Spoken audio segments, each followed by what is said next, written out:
Assalamualaikum warahmatullahi wabarakatuh.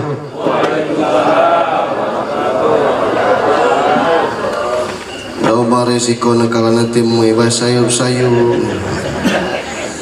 Innal hamdalillah, alhamdulillahilladzi hadana li hadza wa ma kunna linahtadiya laula an hadanallah. Ashhadu an la ilaha illallah wahdahu la syarika lah wa ashhadu anna Muhammadan abduhu wa rasuluh wa la nabiyya ba'd.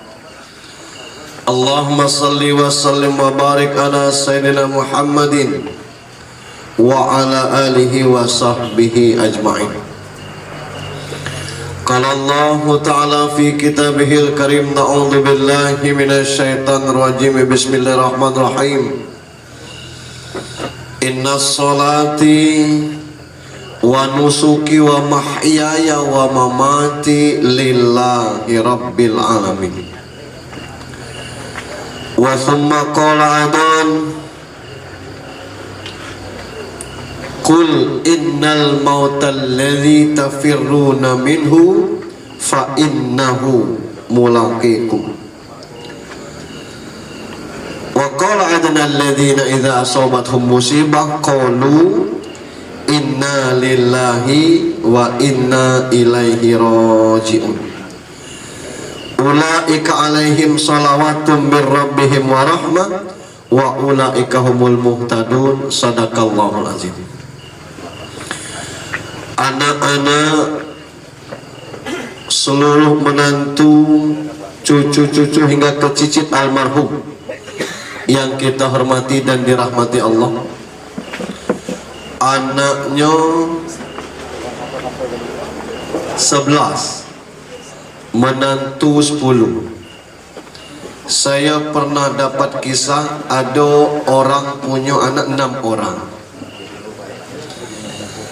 Jadi 6 orang ini pacak kakaknya yang tertua itu merangkul adik-adiknya, dan dia ngomong dengan adik-adiknya, karena gaib mak baklah sepuh, mohon kesadaran. Kita berenam beradik ini tiap bulan minta kasih dengan mak bak itu 1 juta seorang. Bab kitalah bergaji galo, lah berpenghasilan galo, berundinglah dengan suami istri masing-masing. Jadi mak bak tak perlu lagi kerja, gajinya dari kita 1 juta sebulan. Alhamdulillah, karenanya akur diantar 6 juta sebulan. Nangis maknya. Kata anaknya, ngapo mak nangis mak? Kata jawab maknya, coba kalau 10 anakku dulu 10 juta. Itu.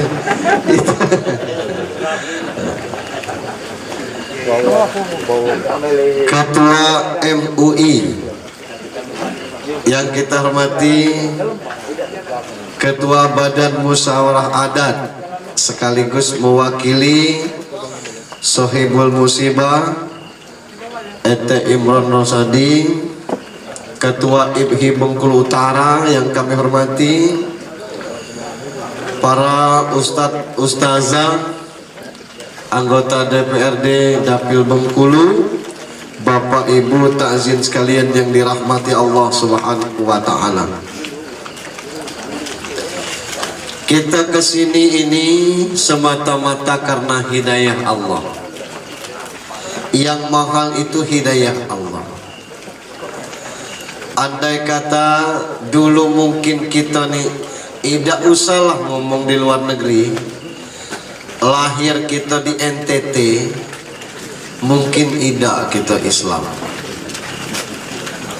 Atau mungkin kita lahir di Bali, walaupun di sini juga ada Bali, ada kemungkinan kita Hindu.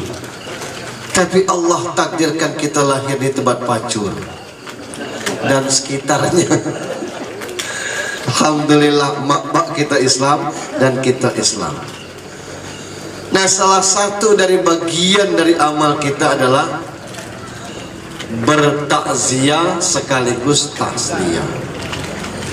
Hidayah itu Allah sampaikan kepada kita melalui WhatsApp, melalui dari mulut ke mulut, sehingga kita bisa hadir ke sini. Alhamdulillah. Kita juga bersyukur sempat turun beberapa minggu kelapa sawit. Per hari ini kelapa sawit di Bengkulu Tengah tembus dengan harga 3.800. Ya, di Benteng hari ini kelapa sawit 3.800. 3.000 kelapa, 800 sawit.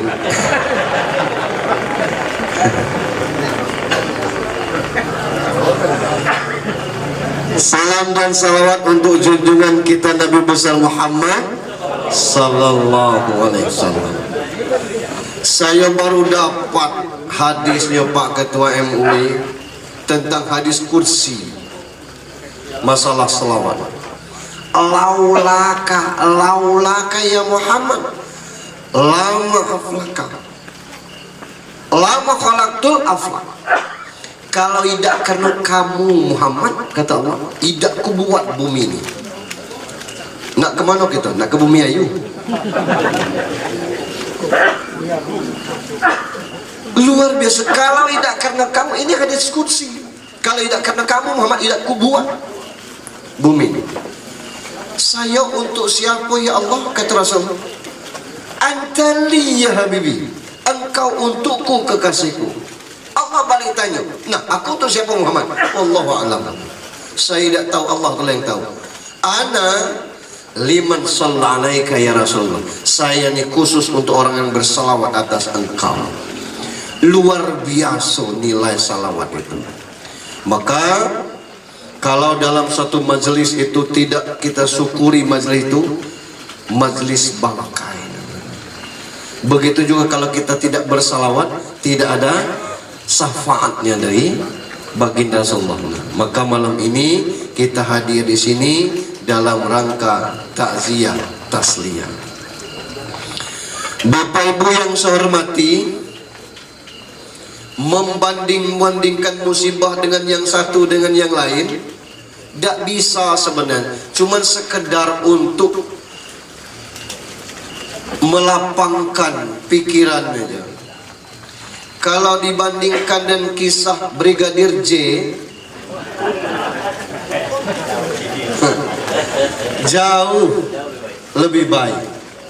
Persis cak sinetron Ikatan Cinta, belum tuntas sampai kini. Siapa yang bunuh, ngapo dibunuh, apa terbunuh. Kalau tembakan, masuk tidak kena agak sebuah barada itu. Alang pulau kalau lo lanang tu nembak. Itu kalau tembakan.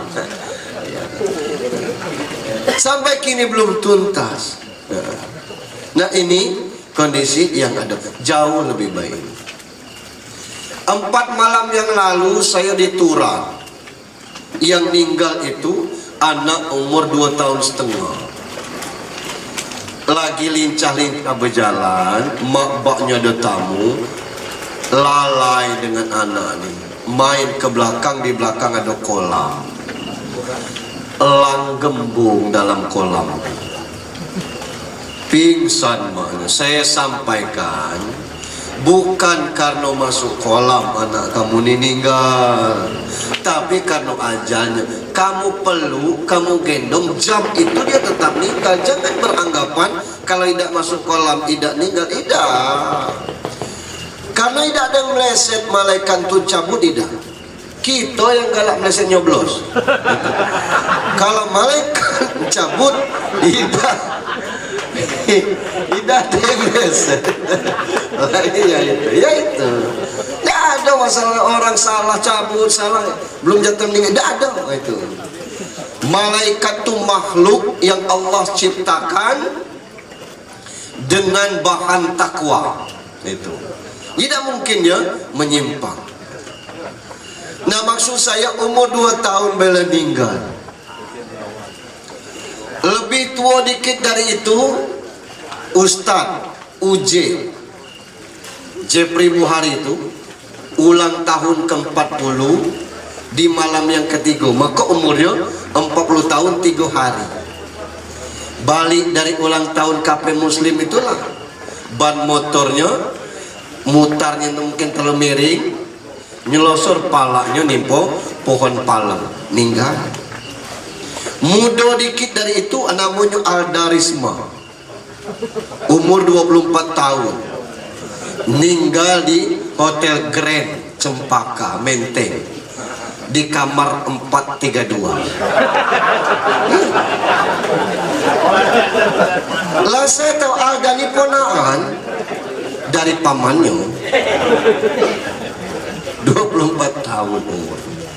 Lebih muda dari itu lagi Nike Ardila, jam 6:04 dia meninggal. Numbur top tampak di jalan RE Marta Dinata, plat nomornya D27K.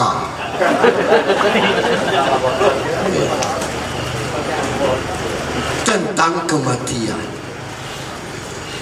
Nah, artinya bahwa bukan terkait dengan penyakit, bukan terkait dengan usia, bukan terkait dengan sebab-sebab tertentu. Fa iza jaa ajaluhum la yastakhiruna sa'atau wa la yastaqdimun. Ajal yang menentukan kita, dan bila sampai, siap tidak siap tidak ada istilah. Asal kita merojol lahir, maka resikonya siap mati. Yang jadi masalah sekarang ini, kita nak mati di mana, mati model mana, bergantung dengan kita. Kalau nak mati di Ayu Ting Ting, ada kemarin 3 sekaligus pemandu lagunya, gara-gara oplosan. Kalau nak tinggal di masjid, bisa jadi. Nah, dimanapun kita tinggal, doa kita minta mati husnul khotimah. Nah, macam mana caranya mati husnul khotimah? Yang pertama, bergaul dengan orang baik. Yang ketiga, kedua berbuat baik. Yang ketiga, ucapkan yang baik. Kalau pesan Nabi itu, ittaqillah haitsu ma kunta wa atbi isayhati hasanata tambuha wa khaliqin nasi bi khuluqin hasan. Bertakwalah di mana saja berada, berbuat baik untuk menutupi siapa tahu dulu pernah berbuat salah, bergaulah dengan orang-orang yang berakhlak baik. Insya Allah bisa mati husnul khotimah gitu. Dan ucapan yang baik. Kita misalnya marah, tapi ucapan kita marah tuh dengan emosi tinggi, kalimatnya kalimat tauhid, la ilaha illallah, kata gitu.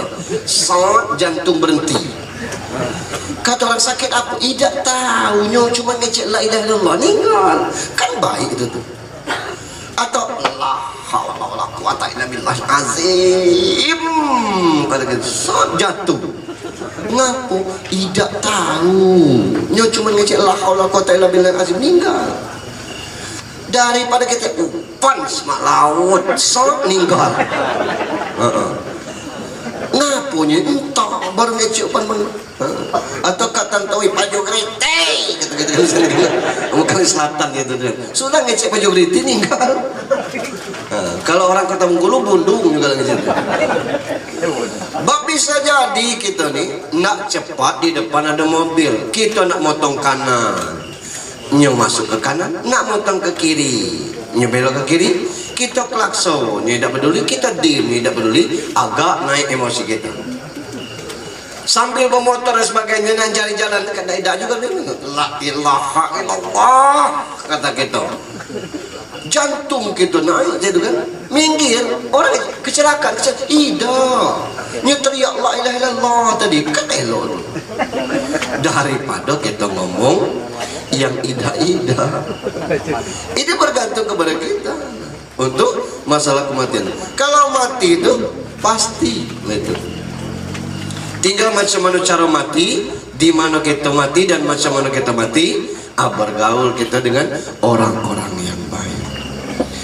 Almarhum Allah titip umur 77, dari umur Nabi sudah banyak lebih. Allah titip anak 11, menantu 10, 21. Dari itu saja sudah luar biasa. Dia berhak untuk mendapatkan doa-doa dari anak ini. Kita wallahu a'lam bissawab. Kalau pengabdian itu diceritakan Etek John tadi. Caretaker itu cuma istilah, kedudukannya sama dengan bupati. Dia sebagai bupati. Pak Alonyo ada. Tapi dosa memimpin daerah itu ada juga. Hanya keikhlasan kita yang kadang-kadang, betul itu tadi. Saya banyak dapat ilmu dari Pak Bupati ini dulu ketika saya jabat. Di antaranya, kalau misalnya kau bisa bantu orang 10, 9 yang bisa kau bantu, masih ingat saya itu? Yang 9 itu belum tentu bisa berterima kasih, yang 1 tidak bisa kau bantu, sampai ke langit hijau, buruk itu diceritakannya. Nah ini resiko kita. Yang 9 kita bantu tuh belum tentunya baca berterima kasih. Yang 1 tidak bisa kita bantu, buruk sampai ke puyang kita dikecil. Nah ini kata. Nah benar-benar itulah resikonya pejabat itu. Nah tapi itu sudah selesai dia laksanakan. Nah tinggal macam mana peran anak-anak. Ada kisah orang meninggal, kira-kira model ini lah, bininya meninggal duluan, tinggal orang tua lanangnya lagi, lah sepuh. Begitu meninggal bapaknya, adik-beradiknya nangis galau. Satu yang tidak nangis, idaknya keluar air matanya setes-tes pun. Adiknya kata, Pak Imam, ini orang dari kubur sudah sampai, ayo kita sama-sama mandikan. Katanya tinggal dikit lagi meliang. Kelak dia dimandikan selesai, meliang juga selesai. Oh tambah kencang anak-anaknya nangis. Pas lada kapan kan, Imam ngomong, kalau masih ada yang nak cium, cucung piutnya, ciumlah, ini nak ditutup. Woi tambah kencang nangis. Begitu dimasukkan ke dalam liang lahat, itu ada yang berpegang-pegangan, yang seorang tidak ada nangis. Begitu maghrib, baru yang tidak tangan nangis tadi badannya goyang, nangis terseduh-seduh. Baru orang ngecek, alang kelambat kau loading. Pakai kartu apa? Orang dari tadi nangis, kau baru nangis gini. Apa yang ditangisnya? Terdiam orang. Yang saya tangiskan itu tiap malam saya hidupkan lampu bapak. Malam ini siapa yang hidupkannya? Itu yang kutangiskan. Tiap malam aku urut betisnya. Dia bercerita pengalamannya masih muda. Kadang-kadang lah sampai 99 kali diceritakan cerita yang sama. Dia lupa, aku senang dengarnya. Sampai dia tidur, malam ini dengan siapa dia cerita, siapa yang mijit betisnya. Tambah orang terdiam. Kalau dia tidur ku selimut pelan-pelan, malam ini siapa yang nyelimut bapak aku nih? Jam 3 bangun, aku papahnya nak tahajud, malam ini siapa yang mapa? Itu yang tangis bermakna. Kalau nangis tidak berbapa, nangis mati mak, itu resiko kita hidup. Anak bapak cucung piu tu, kalau ada cucungnya meninggal duluan, datuknya kayak datuknya cucungnya, kalau itu meninggal serempak. Betul. Yang kayak COVID kemarin, ada yang sehari meninggal. Saya di Seluma, pagi itu ibunya meninggal, sore kelaknya bapaknya meninggal. Begitu diantar dikecek COVID, tidak terima anaknya, bukanya, dimandikannya, kuburkannya, tidak ada orang bantu, dia laku seorang. Kasihan orang nengok, bantu orang, alhamdulillah tidak apa-apa. Anaknya tuh mandikan maknya di bilang COVID itu. Ini yang mestinya menjadi bahan renungan bagi anak-anak. Bukan nangis tidak berbapa. Lambat cepat kita pasti berpisah dengan orang tua. Tapi apa yang bisa kita perbuat untuk orang tua kita, itu yang harus menjadi bahan tangis kita. Bab alam barzah ini penentu alam selanjutnya. Selamat di alam barzah, selamat di sana. Macet di alam barzah, macet di sana. Hanya saja ada hadis ngomong, begitu masuk penuh dosa, keluar hari kiamat kelak melenggang kangkung dia. Kata malaikat, nah gaib ini dulu banyak dosa kan Tuhan. Iya kata Tuhan. Lah ngapa kini bersihnya? Lah tiap malam anaknya beristighfar memohon dengan air mata dengan aku. Tidak ada alasan aku tidak ngampunkannya. Rupanya dari doa anak-anaknya ini membuat Allah meringankan bahkan menghapus dosa-dosa orang tersebut. Kita baik ada remisi itu. Yang tidak paham dah Ustaz.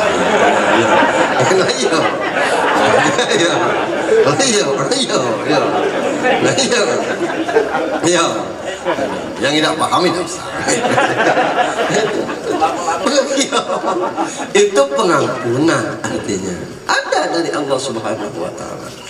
Nah ini bab kenapa orang-orang yang sudah meninggal itu tidak ada harapannya lain. Jangan kita nih kadang-kadang masih terbawa alam dunia. Apa alam dunia? Begitu malam pertama bahamburan goreng ayam, malam kedua bahamburan ayam. Kita tanya alam kebanyak goreng ayam ini. Rupanya almarhum meninggal itu gara-gara nak goreng ayam tidak digoreng bininya. Nyulah ninggal sebelum mati, misal itulah galak saya ingatkan kepada ibu-ibu, kalau suami minta sesuatu itu dibuat, siapa tahu itu permintaan terakhir. Layo misalnya, Bu buatkan kopi, laikona termos iko gula iko kopi nih.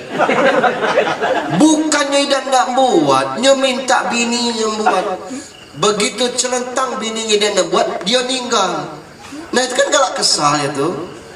Dia minta kopi tidak ku buatkan gitu. Nah suami minta ayam goreng, kadang-kadang bini bukan buat tapi muko dilaca ayam nih. Baca ayam. Suami minta bakwan, bininya ngomong, lah di depan ikan orang jual goreng bakwan, melangkah 7 langkah beli. Nggak berapa, kau ada duitnya kata bini. Bukan masalahnya nggak bakwan itunya, minta bininya bikin bakwan. Itu. Ini yang kadang-kadang bikin kesal. Ini kejadian nyata, Bu, saya katakan ini. Ada satu kisah. Dia ini kerja di bank muamalat. Subuh itunya semayang jadi imam, bininya di makmum. Selesai semayang, sering saya ceritakan ini. Selesai berdoa, dia ngomong dengan bininya, aku nak tidur di pangkuan mama. Kata bini, jadi layak ke kajian nih. Karena anaknya lah gadis itu kan. Tidak kalaunya minta itu tuh nah sudahlah kata suaminya. Ngapo daduku sakit? Lah ngapo kata bininya? Apa ku kerok? Tidak usah nunduk tuh ninggal. Orang tahu ini karena bininya cerita. Cuma ma aku nak tidur di pangkuan, ma tidur lah ya. Dan alangkah indahnya mati di bangkuan. Aku tidak tahu nyo nak tidur di pangkuan awak kami sama tua. Ninggal di situ kan indah. Ini tinggal sesal. Saya pernah balik ke baca tu. No, kena Junaidi balik suruh dia baca doa. Jadi setengah kau ikhlas dulu. Mana? Bikin kopi pahit dulu. Lah siapa pula yang nak kopi pahit? Bukan kau, almarhum dulu nak kopi pahit. Kenapa? Mencetir segelas kopi pahit. Dulunya minum kopi pahit itu. Kalau kini tidak kopi manis memang nah ini. Jadi tidak ada kaitan yang seperti ini. Jadi kadang-kadang seperti itu kita tidak tahu. Suami minta urut-urut, siapa taruh itu urut yang terakhir itu. Suami mintanya, Bu bikinkan bubur, buatkan bubur, siapa tahu itu bubur terakhir. Suami ngomong, Bu aku nak berdunak lagi, izinkan. Itu permintaan terakhir. Nah, kita tidak tahu. Nah ya kita kan tidak tahu. Nah ini yang ditunggu almarhum baik ayah deka ini apa yang lain adalah doa-doa dari kita yang hidup. Hanya saja sejak ber-WA-an ini banyak dicuci otak dengan video singkat yang mengatakan kalau mati selesai urusannya. Yang matinya memang selesai, tapi kalau yang urusan kalau kita nak beribadah belum. Bab Rasul ngajarkan kalau nak masuk kubur baca doa assalamualaikum ya ahlat diyar. Tidak apa itu assalamualaikum ya ahlat kubur. Untuk apa assalamualaikum dengan ahli kubur? Berarti salam ini sampai dan didengar. Salam sampai dan dengar artinya doa kita sampai dan dengar. Yang kedua, kalau tidak ada lagi hubungan kita hidup dengan mati ini, takbir orang meninggal itu jadilah dua. Allahu Akbar Al-Fatihah, Allahu Akbar selawat. Allahu Akbar ketiga itu Allahu Akbar atau Bilaha. Untuk apa dibaca kaidah sampai? Artinya bahwa itu sampai. Nah hanya saja kalau kita tidak atau tidaknya balik ke kita. Ada yang ngomong tahlil bid'ah. Apa bid'ah itu? Mengada-ngada ini tidak dibuat Rasul, kita buat. Weh banyak ego kalau nak model itu tuh. Anak almarhum minta aku takziah ke sini. Pak Ustaz, bisa tak? Kata Rika. Ngisi malam ke-7 insyaallah. Paksalah pakai unta dari bumi ayu, gugak. Sampai ke sini belum tentu pinggang pasti sakit. Kalau kita nak pakai, nah kan pakai mobil kan ada mobil zaman Rasul. Untuk tahu tahlil itu bid'ah, bongkar bedah. Apa isi tahlil itu? Al-Fatihah, Al-Ikhlas, Al-Falaq, An-Nas, Al-Baqarah. Apanya yang itu Al-Quran kalau. Yang kedua isi tahlil itu salawat. Allahumma sholli abdallah sholatin ala. Terus sampai apa isi tahlil? Abdalul dzikri fa'lam annahu la ilaha illallah. Sebaik-baik zikir itu mengucapkan la ilaha illallah. Apa isi tahlil itu? Doa Allahumma ja'al wa awsil sawaba ma qara'nahu minal Qur'anil azim wa mahallalna wa masahbahna. Sampai ke ujungnya kelak khusus lalu Amandeka bin Amir Hamzah. Apa yang salah? Terlepas pendapat orang, ada yang mau atau tidak, itu silakan. Tapi kalau kita tidak setuju, tidak perlu mencampur baurkan dengan yang tidak setuju. Yang tidak setuju, tidak usah mengganggu dengan yang setuju, supaya kita nyaman. Itu. Nah inilah makanya tertradisi dengan sendirinya orang yasinan tahlil untuk kepada almarhum. Asal alamatnya jelas, surat sampai. Apa alamatnya itu? RT sekian, RW sekian, nomor sekian, kelurahan ini. Nah ini alamatnya ila hadratin Nabi Muhammadin Mustafa Rasulullah sallallahu alaihi wasallam. Guru ujungnya lah kaum muslimin wal muslimat wal mu'minat, khususan Amandeka Amir bin Amir Hamzah. Jelas alamatnya sampai. Karena itulah yang dibutuhkannya dalam menanti kapan datangnya kiamat, tidak tahu. Sementara yang lain tidak ada, segalanya ditinggalkan. Selebihnya usahanya semasa hidup. Apa itu? Sadaqatin jariyah. Barangkali dia pernah membangun masjid, musola, atau ngasih fasilitas tanah untuk pembangunan fasilitas umum atau fasilitas agama. Ilmu yang tapa'ubi, ilmu yang bermanfaat. Beliau bupati pasti banyak stafnya ngajar begini begitu. Beliau pernah dari bawah karirnya, mungkin dia punya staf ngajari orang begini. Masalah surat menyurat dan sebagainya, itu ilmu yang bermanfaat. Nah yang ketiga ini awalnya dari riwayat ula, itu kesempatan bagi kita beramal untuk almarhum. Inilah yang ditunggu. Selain daripada itu, boleh dan bagus bila anaknya mampu bersedekah untuk atas nama almarhum. Maka itu kalau kita lihat di papan orang korban, itu tidak seluruhnya orang yang masih hidup. Ada di ujungnya almarhum. Siapa? Anaknya. Boleh, bukan sunat, mubah boleh. berkurban untuk orang tua yang sudah meninggal. Haji badal aja boleh apabila sudah berwasiat. Cuman jangan yang sampai ke Jeddah balik lagi itu haji puroda apa namanya itu. Tidak dapat kita bahas itu. Ini untuk anak-anak yang ditinggalkan. Amal-amal almarhum tetap tertampung, sementara apa yang kita kirimkan menjadi tambahan bagi. Kemungkinan di dalam kubur itu dua, raudatin min riyadil jinan, hubratam min hufarin niran, taman surga atau jurang neraka. Yang kalau kata tafsir Quraisy Shihab, kalau nyo nengok ke kanan nyo pacak nengok surga atau neraka tempatnya kelak, kalau nyo nengok ke kiri nyo pacak nengok anak bini yang ditinggalkan. Alangkah sedihnya kalau nengoknya setiap waktu anaknya, di waktu-waktu sholat anaknya tidak sholat.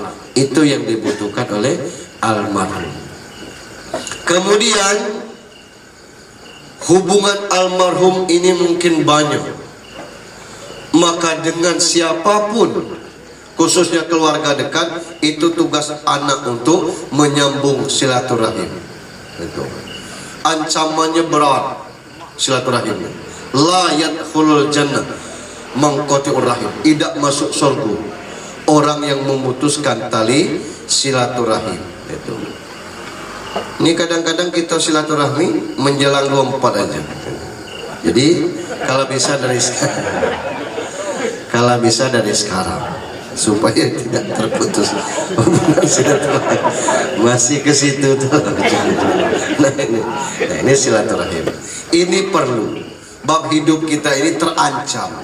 Duribat alaihumuz zillatu ainama thuqifu illa bihablim minallah wa hablim minan nas. Bukan atau ditimpa kehinaan dimanapun kamu berada, kecuali yang berhubungan kepada Allah dan kepada sesama manusia. Bagus hubungan kepada Allah, buruk kepada manusia tidak bagus. Bagus kepada sesama manusia, buruk kepada Allah juga tidak bagus. Nah maka apapun yang kita jalani, bukan hak kita menilai amal orang. Kisah seorang sebaya seumur maksud saya, satu tinggal di dusun jadi kiai kampung, alim niatnya, pakaiannya lusuh untuk beribadah pula, jadi rujukan masyarakat, tokoh masyarakat. Yang sebaya dengan dia itu reman terminal, lidahnya itulah yang tidak bertato, yang lain penuh tato. Kerja minum, judi, nyelot, nyari skater, ikut juga. Habis bekal gaya ini dia turun ke terminal cari bahan. Nah berpapasanlah dengan reman terminal. Nengok awak lah tua, kira-kira tinggal mati pagi, badan penuh tato, kiai dusun ini berpaling. Yang reman terminal ini secara spontan berpaling puluh dia. Waktu itulah Allah tukar pahala dengan dosa. Ngapo kiai kampung ini berpaling?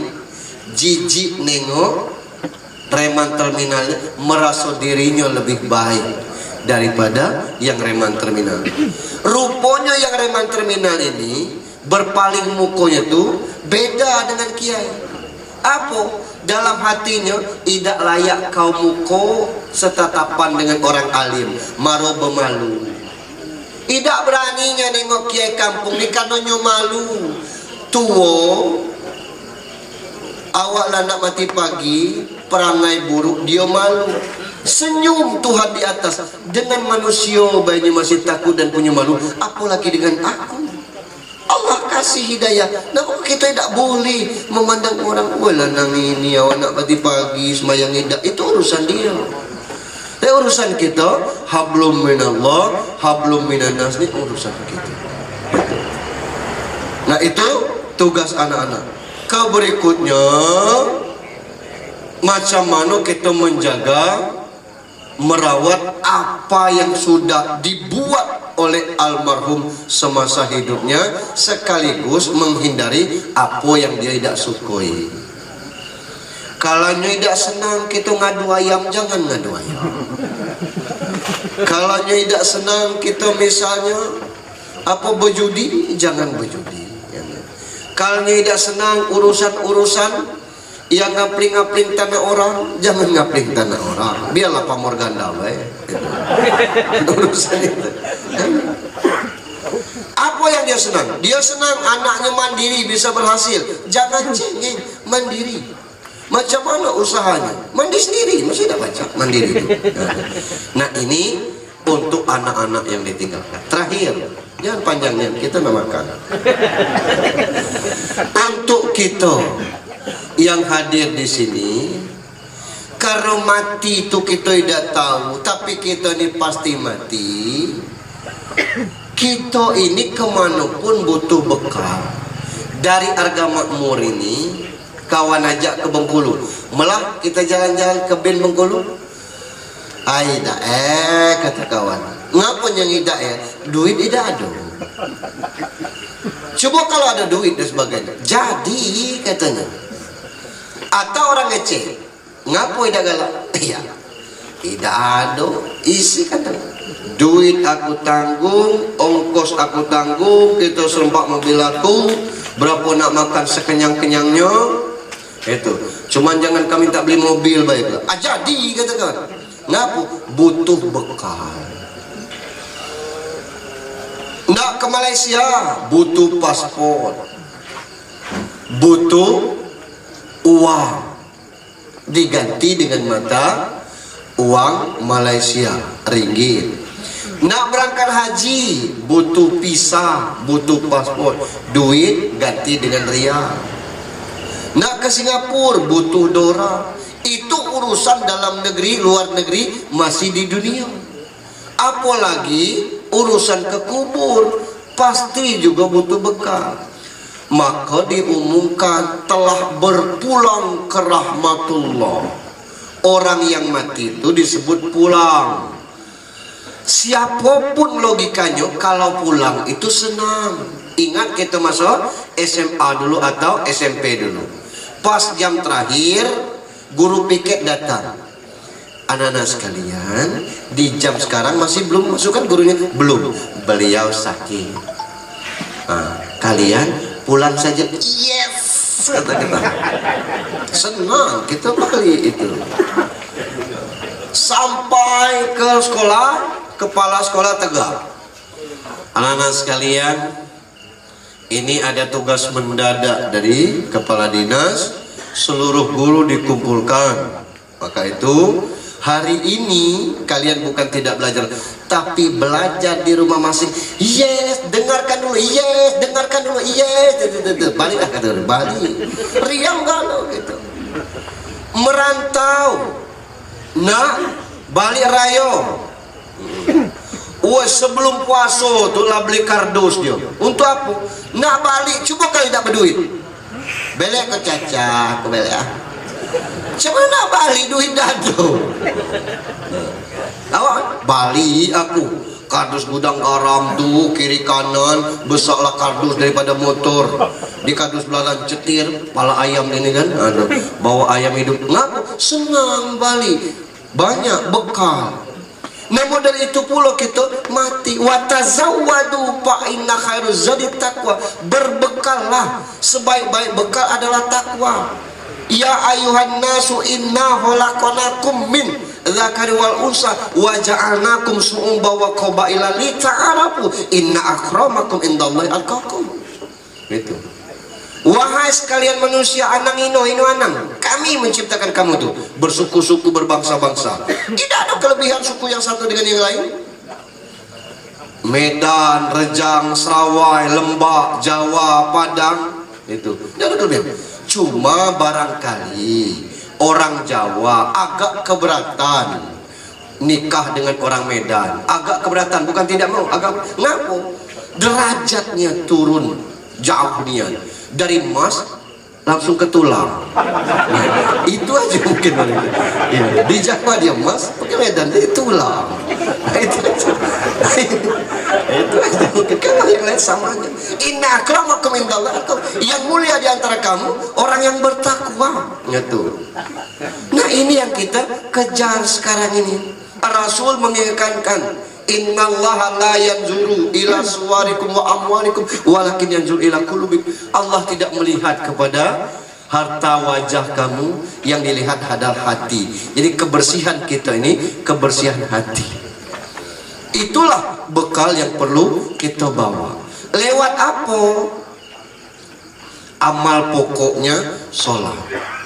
Awalu yuhasabu min abdi fi yaumil qiyamah as-sholat. Ini standar.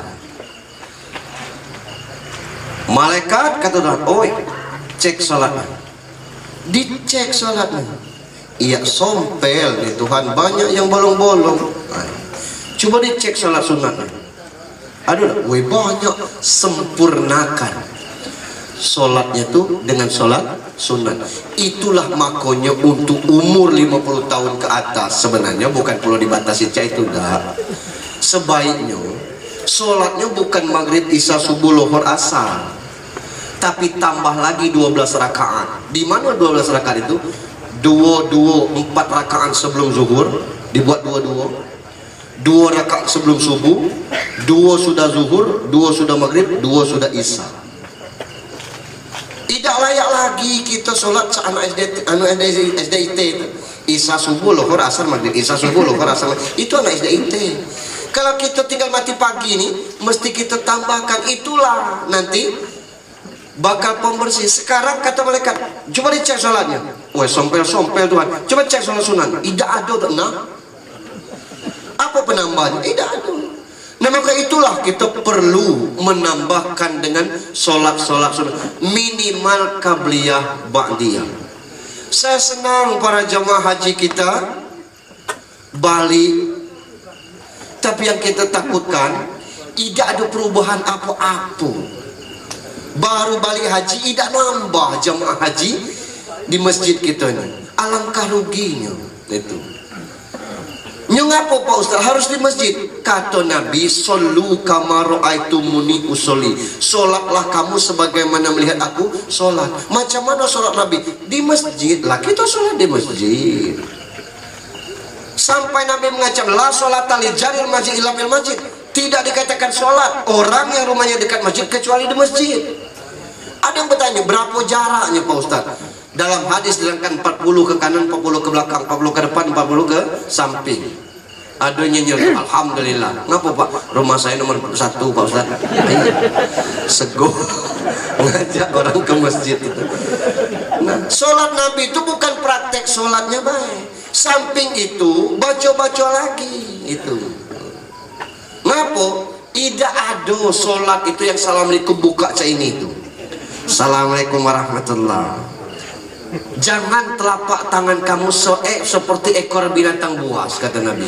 Assalamualaikum warahmatullah. Kata orang ini buka pintu surga. Iya kan kita udah usah sembahyang nih. Tidak ada tuntunan yang saya ini. Tidak usah. Assalamualaikum warahmatullah. Pala abah yang ke kanan ke kiri. Kalau ini tidak ada ketentuannya. Itu sholat Nabi itu. Nah ini yang kita praktekkan. Kalau sholatnya sudah sempurna, iza soluhat sholat so'iru amali wa iza pasadat sa'irun. Baik sholatnya yang lain diterima, rusak sholatnya yang lain tertolak. Itulah standar untuk pertama bagi kita. Nah, macam mana kita nak ngecek takwa kita sembahyangnya kecil-kecil? Kita ni kadang-kadang mudah salah persepsi. Lah alim dia tuh Pak Ustaz. Ngapu? Maghrib isya subuh tidak tinggal di masjid lagi terus itu. Itu bukan alim, itu normal. Yang tidak itu yang tidak normal. Dia Islam, sholatnya di masjid normal itu tuh.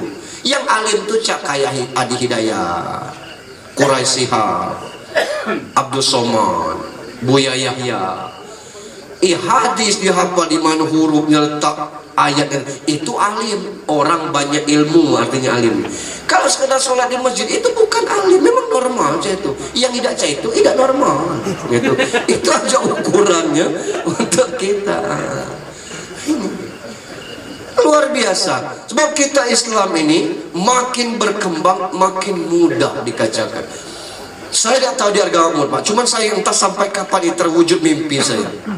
di Kota Bengkulu tuh berdasarkan rilis Departemen Agama, jumlah masjid 460 buah se-Kota Bengkulu.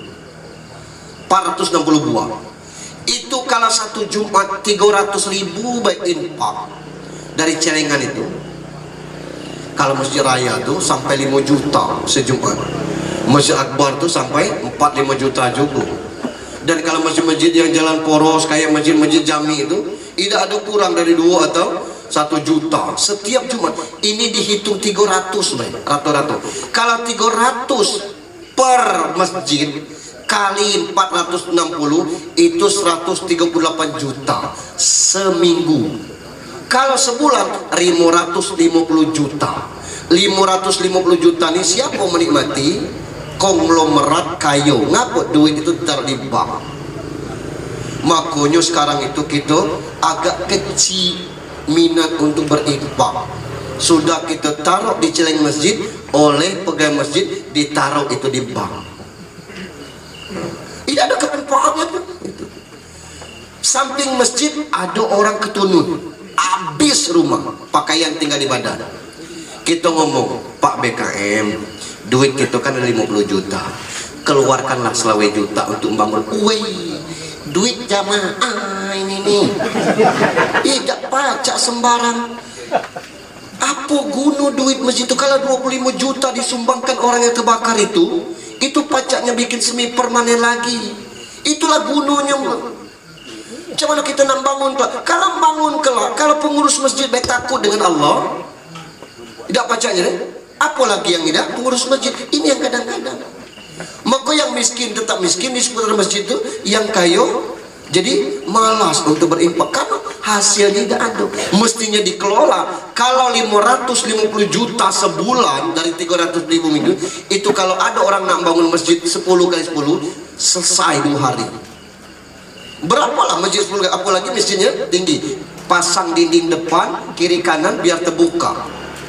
Atap lampu tirup tuh lah keramik, bukan lagi kurang mewah kalau untuk 500 juta untuk pembangunan masjid.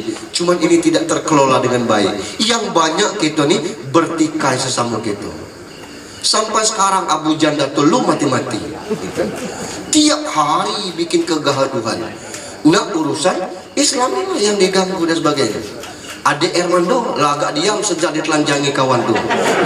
Nah ini kita Islam kocar-kacir seperti itu. Maka sego kita membangun ukhuwah itu karena itu pondasi kita ringan. Apalagi kalau kita balik ke dusun, ngeri nengok di dusun. Pesta luar biasa. Saya pernah marah di dusun saya. Jam 11 biduan turun dari panggung, kakinya naik ke bawah. Depan tuh orang tua, nah moga kemeng tuh saja. Astagfirullah.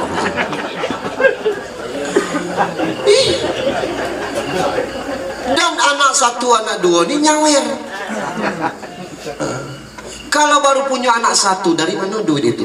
Kalau dia nanam karet, belum kepercaya disadap karet umur 5 tahun itu. Berarti nyadap karet kawan, hasil bagi 3, itulah yang disawer. Nah ini kondisi yang ada.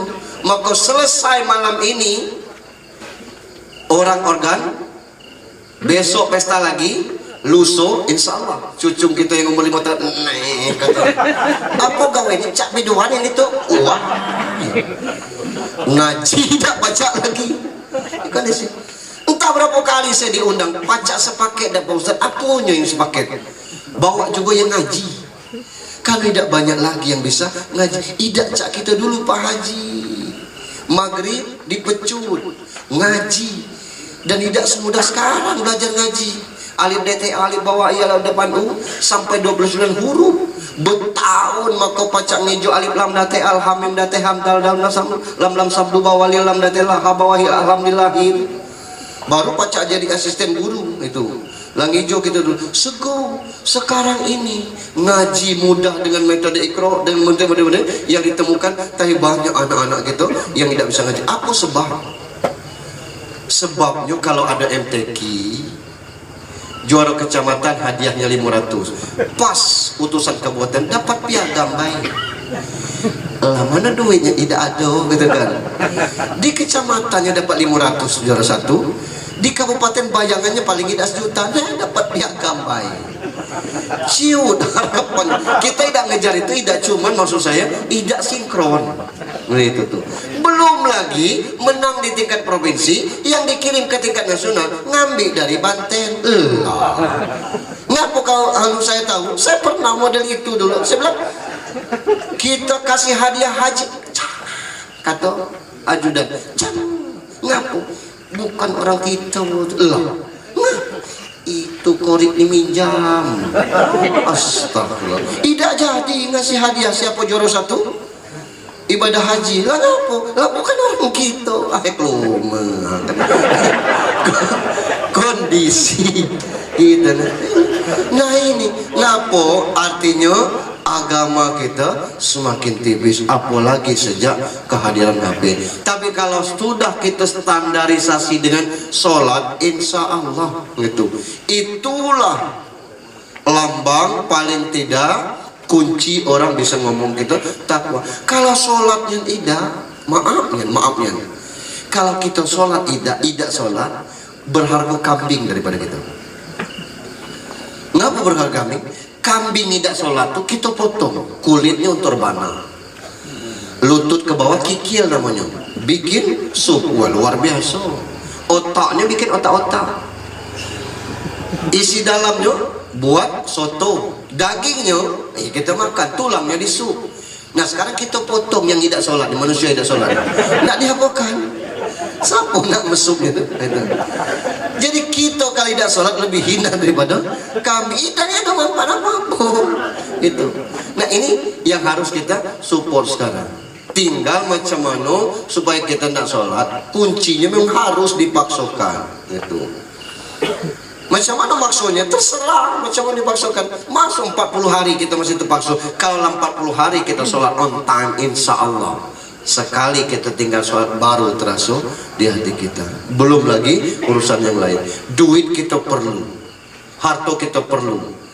Tapi kalau duit banyak, harta banyak, tidak kita manfaatkan di jalan Allah, kita malu lah. Jangankan kelak, kini baik kadang-kadang kita lah terasa malu. Saya sering cerita, majang foto anak 6, sarjana galau 6 orang tuh. Berarti sukses didikan anak. Sekarang malu kita masang foto itu. Ngapa? Rupanya anak PAUD lawi sudah puluh. Kita 4 tahun setengah ngejar sarjana, nyu baru baca cicak-cicak di dinding lawi sudah. Artinya kan tidak ada kebanggaan lagi untuk itu. Kita majang foto pelantikan ini, pelantikan itu, pelantikan itu. Main kita ke rumah orang sana, ada pakaian foto terpanjang suami istri pakaian ihram. Nah kata kita lah haji, belum katanya. Ini foto umroh tahun 10 tahun yang sudah, ini bapaknya ngejek tahun depan nggak umroh lagi. Kawan lah 2 kali umroh, kita belum berencana sawit 10 hektar. Nah ini kita. Nah maka untuk itu belanjakan di jalan Allah. Jadilah Pak Ustaz yang nak melariskan travel dia. Aku tidak punya travel umroh. Cuma kalau disuruh orang bimbing dari travel mana maju berangkat gitu. Tapi kalau travel aku tidak silahkan berangkat dari mana supaya kelak terpajang fotonya. Foto apa itu? Foto umroh. Bukan haji itu, bukan. Datuk nah haji tidak tercapai. Kamu pelacung dari. Jangan foto lagi. Iko nyanyi di situ nih tuh. Lagu dangdut kecung. Luar biasa kita seperti itu. Ini untuk anak-anak kita. Dunia ini makin berkembang, luar biasa perkembangannya. Satu sisi kita butuh, tapi sisi yang lain ini bisa merusak. Maka jangan kita pernah surut semangat untuk berjihad dalam bentuk kebenaran. Itu apapun bentuknya, bukan jihad itu perang saja, tapi jihad adalah macam mana kita bersungguh-sungguh dalam menegakkan. Ini seminggu lagi kita akan meninggalkan 14.3, menunggu kepala 14.4, terus model-model itu. Apa kegiatan kita? Kalau tahun baru Masehi seminggu lagi itu lah rame. Kita Nyaris orang tidak tahu kalau kita bakal pergantian tahun baru Islam. Ini kondisi yang ada. Sibuk kita bertikai sesama kita. Bapak Ibu yang saya hormati, kalau sudah yang pokoknya kita kerjakan, maka seluruh yang lain itu jadi amal ibadah, namanya ibadah umum. Apapun yang kita kerja itu nilainya ibadah. Tapi kalau yang khusus tidak kita laksanakan, yang umum nanti jadi rusak. Jangan mudah terprovokasi, jangan mudah terpengaruh dengan video-video singkat. Tanyalah kepada orang. Saya sedih balik ke dusun kemarin ngisi takziah. Start pacak kamu usahakan ini nih, macam mana ini nih, kebilo berangkatnya. Aku kwitansi pembayaran DP umroh. Laki siapa wak bayar? Ada orang ke dusun ini ngajak umroh, ini kwitansinya. Siapa ini? Nah, tidak tahu aku. Kemana kita nagihnya? Merek travelnya tidak ada, kwitansinya ada, bacanya betul. Sejumlah 5 juta untuk DP umroh. Aku kan ada turan ke tempat pacur kan dekat. Bertanya dengan kalau model ini, macam mana aku nak melusuri kemana bayar nama ini, mungkin banyak senama. Nah ini kadang-kadang lah terbayar DP umroh tidak tahu dengan siapa membayar. Sekarang itu ejen-ejen umroh lah ke dusun-dusun nyari jamaah. Hati-hati, bukan tidak boleh, maksudnya cari yang kita kenal. Kalau yang kita kenal, kalau yang nipu, tuduh dia itu, dia yang merekomendasi. Hati-hati, orang sekarang ini banyak hal-hal yang seperti itu dijadikan orang. Berapa ratus orang Bengkulu ini yang kena post travel kemarin, selesai urusan haji tidak pacak, umroh labis dana, berangkat tidak jadi urusan itu. Maka apa gunanya hubungan kekeluargaan, hubungan persaudaraan, pertemanan ini? Salah satu itu gunanya. Bapak Ibu barangkali itu kasihan nanti 45 menit saya nyampaikan ini. Kita masih panjang acara untuk makan ini yang lebih panjang lagi nih. Itu.